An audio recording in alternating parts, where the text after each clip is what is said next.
하나님의 말씀 누가복음 2장 1절부터 14절까지 말씀입니다. 제가 봉독을 하겠습니다. 이때 가이사 아구스토가 영을 내려 천하로 다 호적하라 하였으니 이 호적은 구레뇨가 수리아 총독되었을 때 첫 번 한 것이라. 모든 사람이 호적하러 각각 고향으로 돌아가매 요셉도 다윗의 집 족속인 고로 갈릴리 나사렛 동네에서 유대를 향하여 베들레헴이라 하는 다윗의 동네로 그 조문한 마리아와 함께 호적하러 올라가니 마리아가 이미 잉태되었더라. 거기 있을 그때 해산할 날이 차서 맏아들을 낳아 강보에 싸서 구유에 누웠으니 이는 사관에 있을 곳이 없음이러라. 그 지경에 목자들이 밖에서 밤에 자기 양떼를 지키더니 주의 사자가 곁에 서고 주의 영광이 저희를 두루 비추매 크게 무서워하는지라. 천사가 이르되 무서워 말라. 보라, 내가 온 백성에게 미칠 큰 기쁨의 좋은 소식을 너희에게 전하노라. 오늘날 다윗의 동네에 너희를 위하여 구주가 나셨으니 곧 그리스도 주시니라. 너희가 가서 강보에 쌓여 구유에 누인 아기를 보리니 이것이 너희에게 표적이니라. 호련히 허다한 천군이 그 천사와 함께 있어 하나님을 찬송하여 가로되 합독합니다. 지극히 높은 곳에서는 하나님께 영광이요 땅에서는 기뻐하심을 입은 사람들 중에 평화로다 하니라. 아멘. 기도하겠습니다. 주님의 성탄을 참으로 기뻐하며 축하하며 주 앞에 영광을 돌리고자 주님 앞에 나왔습니다. 우리 예배를 통하여 성삼위 하나님 홀로 영광 받아주시고 한량없는 사랑과 은혜를 우리에게 물붓듯 부어 주시옵소서. 온 세상에 미칠 가장 기쁨의 큰 소식임을 다시 한번 깨닫게 하옵시고 오늘 말씀을 통하여 예수 주님이 누구신가를 바로 아는, 왜 이 땅에 오셨는가를 바로 깨닫는 은혜의 시간 되게 하여 주시옵소서. 우리 구주 예수 그리스도 이름으로 감사하며 기도하옵나이다. 아멘. 인사합시다. 메리 크리스마스. 메리 크리스마스. 사랑하며 축복합니다. 정말 주님의 성탄을 가장 기뻐하는 사람들이 교회 안에 모여서 다 함께 예배를 드려야 되는데 시국이 이렇다 보니까 비대면 예배를 드리는 것이 참 아쉽고 안타까운 마음 금할 길이 없지만 우리가 하나님 앞에 어떤 마음으로 어떤 자세로 예배를 하는가 그것이 더 중요하니까 오늘 말씀을 통해서 정말 주님이 왜 오셨는가, 그 주님이 오신 것과 나와 무슨 상관이 있는가 하는 것을 바로 깨달음으로 말미암아 그리스도 안에 있는 참된 평화, 영원한 평화를 누릴 수 있는 우리 모두가 될 수 있기를 예수 이름으로 축원합니다. 날마다 우린 매스컴을 통해서 뉴스를 접하죠. 근데 이 세상에 가장 크고 놀라운 사건은요, 바로 하나님께서 우리 인간의 세상에 오신 사건입니다. 인간의 어떤 수단과 방법으로도 도무지 해결할 수 없는 문제가 있죠. 그게 바로 죄와 사망의 문제거든요. 돈을 많이 벌어도 해결이 안 됩니다. 아무리 건강해도 어쩔 수 없습니다. 이 세상의 모든 학문을 자기가 다 소유한다 할지라도 그것 가지고 해결될 수 없는 것이 바로 죄와 사망의 문제거든요. 세상의 건조에 올라도 마찬가지입니다. 어떤 수단과 방법으로도 도무지 해결할 수 없는 그 죄의 문제, 사망의 문제. 여기서 말하는 사망은 육신과 영혼이 분리되는 그 죽음을 말하는 것이 아니고요. 영혼이 꺼지지 않는 불못에 던지우는 성경에서는 둘째 사망이라고 말하죠. 그 문제를 해결하기 위하여 하나님의 아들이 이 땅에 오셨다는 사실입니다. 그래서 마태복음 1장 21절 이 말씀은 너무나 잘 아는 말씀이잖아요. 죄와 전혀 상관없는 거룩하신 하나님께서 바로 죄덩어리인 우리들을, 인간들을 구원하기 위해서 이 땅에 오셨음을 성경은 아주 짧은 메시지로 전하고 있거든요. 마태복음 1장 21절 합독합니다. 시작.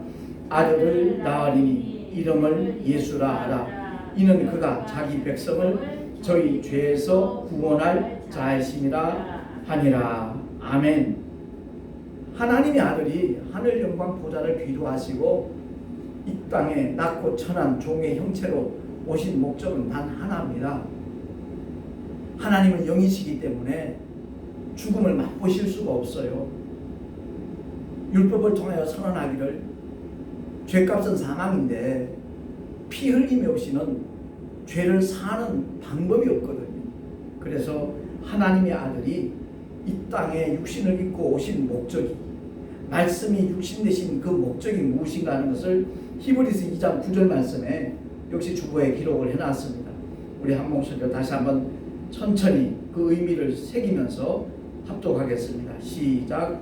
죽음의 고난 받으심을 인하여 영광과 존귀로 관 쓰신 예수를 보니 이를 행하심은 하나님의 은혜로 말미암아 모든 사람을 위하여 죽음을 맛보려 하심이라.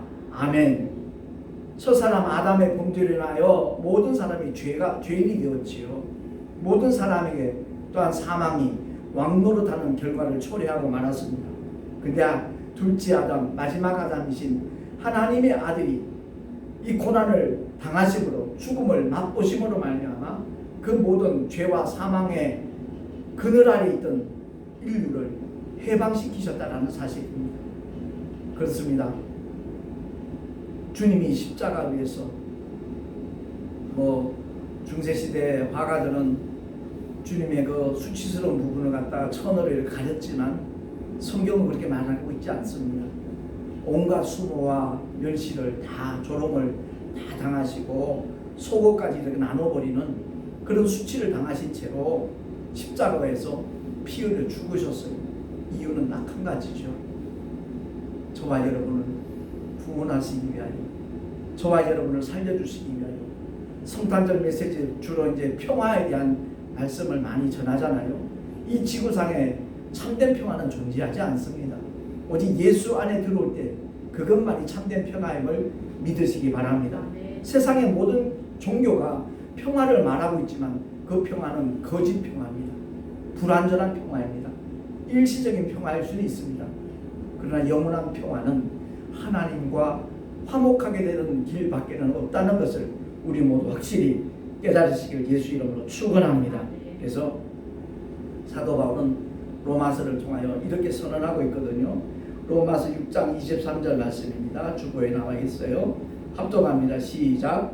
죄의 삭은 사망이요 하나님의 은사는 그리스도 예수 우리 주 안에 있는 영생이니라. 아멘. 하나님의 은사, 하나님의 선물. 성탄절 되면 사람들이 무엇부터 떠올리죠? 산타클로스 선물부터 떠올립니다. 어떤 분이 이렇게 카톡에 성탄 축하 메시지를 보냈더라고요. 가장 큰 선물은 예수 그리스도. 할렐루야. 정말 주님을 우리의 심령 속에 나의 구주로, 나의 왕으로, 나의 영원한 주인으로 모셔드리는 사람은 가장 큰 선물을 받은 사람입니다. 죄의 값은, 죄의 삭은 영원히 꺼지지 않는 불못에 던지는 하나님의 형벌인데 예수를 믿기만 하면 그 주님이 십자가에서 흘리신 그 보혈과 주님의 그 모든 고난과 아픔이 결과적으로 우리에게 영원한 사면을 허락하셨다는 것을 바로 깨닫는 게 기독교 신앙의 핵심인 것이거든요. 그래서 많은 사람들이 에이즈에 걸렸다, 혈액암이다, 불치병에 걸렸다, 아이고 시한부 인생이 됐다, 탄식들하고 좌절하고 절망 속에 빠지는 것을 보게 되죠. 분명히 우리가 알아야 될 것은 저와 여러분, 이 세상에 존재하는 모든 인간은 시한부 인생임을 깨달으시기 바랍니다. 근데 그게 한 번 죽는 것으로 끝이 나는 게 아님을 성경은 우리에게 말씀하고 있거든요. 그래서 히브리서 기자는 9장 27절 통해서 이렇게 선언합니다. 합독합니다. 시작. 한 번 죽는 것은 사람에게 정하신 것이요 그 후에는 심판이 있으리니. 아멘. 이 심판을 면할 방법이 이 세상에는 도무지 없다는 겁니다. 아까도 말씀드렸듯이 거부가 된다 할지라도 박사학위를 수십개 취득한다 할지라도 높은 권좌에 오른다 할지라도 그 심판을 모면할 수 있는 방법은 존재하지 않는다는 겁니다. 그래서 사도 바울은 이렇게 선포하고 있거든요. 자, 로마서 8장 1절과 2절입니다. 시작. 그러므로 이제 그리스도 예수 안에 있는 자에게는 결코 정죄함이 없나니 이는 그리스도 예수 안에 있는 생명의 성령의 법이 죄와 사망의 법에서 너를 해방하였습니다. 아멘. 바로 이 선언이 참된 평화를 누릴 수 있는 하나님의 길이라는 것을 사도 바울은 선포하는 겁니다. 진정한 자유, 영원한 자유, 죄와 상관없는, 심판과 상관없는, 형벌과 하나님의 진노와 무관한 그야말로 하나님의 긍휼을 덧입고 하나님의 은혜 품에 안기는 그것보다 더 행복한 일이 없고 그것보다 더 급한 일이 없다는 것을 모든 인류가 깨닫는다면 참으로 아름다운 평화가 자리 잡게 될 것입니다. 그래서 사도 바울이 정말 율법을 맡은 자로서 가말리엘 문화생으로서 바리새인 중에 바리새인으로서 정말 율법을 지키려고 몸부림쳤지만 인간의 애씀과 인간의 수단으로는 도무지 이룰 수 없다는 것을 깨닫고 예수 그리스도를 만난 다음에 그는 그야말로 죄와 사망의 법 아래 있었는데 율법 아래 있었는데 그리스도 예수 안에 있는 생명의 성령의 법이 곧 복음이 나를 해방시키셨다 하고 그는 노래하고 있는 겁니다. 그렇습니다. 우리가 성탄절을 맞이하면서 이 성탄이 참된 의미를 깨닫지 못하고 그저 세상적인 어떤 축제의 분위기 속에 빠질 위험성이 굉장히 많이 있거든요. 성탄절 그러면 자꾸만 선물 나한테 뭐 해주나 그것부터 생각을 하고 이번 시국 때문에 그런 분위기가 많이 가라앉아 있는 것이 어떤 면에서는 참 다행스럽다는 생각도 들어요. 성탄의 참된 의미를 한번 되새길 수 있는 좋은 기회가 아닐까 이런 생각도 저 개인적으로는 들더라고요. 그래서 요한복음 5장 24절에 주님이 직접 우리에게 일러주신 약속의 말씀이거든요. 한번 합독합니다. 시작. 내가 진실로 진실로 너희에게 이르노니 내 말을 듣고 또 나 보내신 이를 믿는 자는 영생을 얻었고 심판에 이르지 아니하나니. 아멘. 한 번 죽는 건 사람에게 정하신 것이고 그 후에는 심판이 있을 것이다 분명히 선언하고 있지만 예수 그리스도의 말씀을 받아들이고 믿는 자에게는 이미 영생이 주어졌다 완료형을 말하고 있습니다. 그리고 심판에 이르지 아니한다라고 주님이 선언하고 계시는 거예요. 예수 믿는 게 얼마나 큰 복인가 하는 것을 교회를 다니면서도 모릅니다. 그러니까 좀 힘든 일 생기고 어려운 일 생기면 불평하고 원망하고 교회를 떠나고 교회만 떠나면 괜찮아요. 주님을 떠나요. 하나님과 무관한 자리에 본인이 달려가고 마는 거예요. 주저앉고 마는 겁니다. 이것이 얼마나 큰 불행한 일인가 하는 것을 그 영적 세계를 모르니까 그런 거예요. 성경을 많이 보면 뭐합니까? 성경이 말씀하고 있는 하나님의 약속, 하나님의 영원한 축복이 뭔가를 깨닫는 자가 가장 지혜 있는 사람이요 가장 복 있는 사람인 줄로 믿습니다. 저는 성탄절을 이렇게 맞이할 때마다 캐톨릭에서는 아기 예수를 굉장히 강조하죠. 그게 참 아쉬워요. 그 마리아도 하나님 앞에 쓰임받은 하나님의 도구예요. 주의 계집종이오니라고 고백하잖아요. 그 하나님의 말씀대로 이루어지기를 결사각오로 정언을 했지만 아직 남편과 잠자리 한 적이 없는데 배가 불러오니 아들을 낳는다 그러니 이건 맞아 죽을 것을 각오하지 않으면 말씀대로 이루어지다라고 고백할 수 없는 거거든요. 마리아의 신앙이 정말 대단한 믿음이라는 것을 우리가 알고 존중해야죠. 그러나 그 역시도 자기 몸에서 태어난 성령으로 잉태된 하나님의 아들을 그 역시 믿지 않는다면 심판을 면할 길이 없는 존재라는 것을 우리는 분명히 알아야 되는 것입니다. 그래서 캐톨릭은 그 마리아 품속에 있는 아기 예수, 다른 말로 바꿔 말하면 아기 예수를 안고 있는 그 마리아를 부각을 시키고 강조하고 있지만 기독교는 아닙니다. 십자가에 달려 피 흘려 죽으시고 사흘 만에 부활하심으로 말미암아 세상 죄를 지고 가는 하나님의 어린 양이라는 것을 알고 주님의 피 흘리심이, 주님의 고난과 주님의 죽음이 우리의 모든 죄의 문제를 다 해결했다는 것을 바로 깨닫고, 그것을 내가 결단해서 믿는다 할지라도 성령이 오셔서 또 증거해 줄 때 그 믿음은 확실히 보장이 되어지는 것이고, 저 천국 가는, 저 천성 들어가는 그 순간까지 성령의 인도하심을 받을 수 있다는 거죠. 하나님의 아들이 이 세상에 오는 것 너무나 놀라운 사건이에요.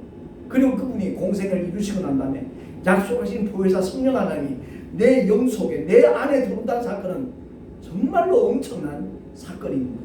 그래서 내가 주보의 제목을 가장 놀라운 사건, 성탄, 이렇게 제목을 붙여봤습니다마는 그야말로 성탄절을 맞이할 때마다 하나님의 독생자가 이 땅에 오셨다는 그 놀라운 사건과 그 예수 그리스도가 바로 나를 구원하신 나의 영원한 구주라는 사실, 나를 창조하시고 나를 불러서 회개시켜 정말 구원의 바늘에 들어가게 하시고 저 천국까지 가장 안전하게 보호하시고 인도하시는 나의 하나님이시라는 것을 기억을 하면서 이 놀라운 소식을 모든 사람들에게 전하고 알려줄 수 있는 하나님의 사람으로 살아갈 수 있기를 예수 이름으로 축원합니다. 기도하겠습니다. 수없이 많은 성탄절을 맞이하면서도 진정한 의미를 깨닫지 못하는 참 불쌍한 영혼들이 우리 주변에 얼마나 많은지 모릅니다. 살아계신 하나님 아버지, 창조주신 하나님을 나의 아버지로 부를 수 있고 모실 수 있는 유일한 방법이 하나님의 독생자의 이름 예수, 그 이름을 알고 믿고 정말 영접하는 자에게 놀라운 권세를 하나님이 주신다는 것을 모두가 깨달을 수 있는 그러한 성탄절이 되기를 소망합니다. 하나님 아버지, 이 나그네 인생을 언제가 마치는 순간이 있을 텐데 우리 주님이 예비하신 그 아름다운 천국, 우리의 영원하신 아버지의 집에 들어가는 그 순간까지 힘이 들고 어려워도 정말 주님만 바라보고 의지하며 나아가는 우리 모두가 되게 하여 주시옵소서.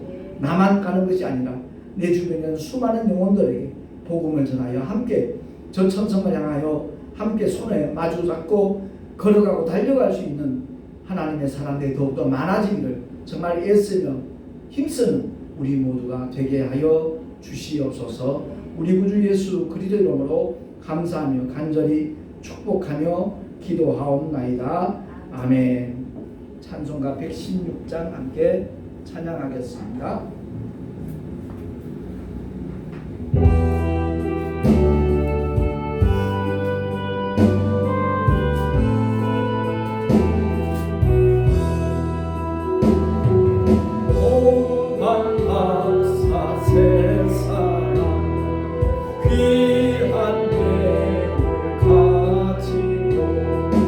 사의 영광을 건너 별나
왕중왕으로 오신 주님, 대제사장으로 이 땅에 오신 주님, 그리스도로 오신 주님께 황금과 유향과 모략을 예물로 드렸듯이 주님의 성탄을 기뻐하며 감사 예물 드렸습니다. 아버지 흠양하여 주시고 주님의 기쁘신 뜻대로 아름답게 사용하여 주시옵소서. 드린 손길들을 축복하시고 어디를 가든지 하나님께서 함께 하시는 놀라운 증거들을 가진 자들로 살아가게 하여 주시옵소서. 만나는 모든 자들에게 이 기쁜 소식을 전할 수 있는 하나님의 일꾼으로 또한 충성할 수 있는 은혜 위에 은혜도 허락하여 주시옵소서. 우리 구주 예수 그리스도 이름으로 감사하며 축복하며 기도하옵나이다. 아멘. 120장 찬양하겠습니다.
주님의 성탄을 기뻐하며 축하합니다. 인사합시다. 메리 크리스마스. 축도로 마치겠습니다. 이제는 우리 구주 예수 그리스도의 크신 은혜와 하나님 아버지의 영원하신 사랑하심과 보혜사 성령 하나님의 내주교통 인도하심과 축복하심이 하늘 영광 보좌를 기도하시고 인류를 구원하시기 위하여 우리를 위하여 아니 나를 위하여 이 땅에 오신 주님을 나의 영원한 왕중왕으로 나의 하나님으로 나의 구주로 영접한 하나님의 사람들 머리 위에 그 가정과 자녀들과 경영하는 모든 일들과 또한 주님께서 피로 값주고 세우신 주님의 모든 교회들 위해 지금으로부터 영원토록 함께 계실지어다. 아멘.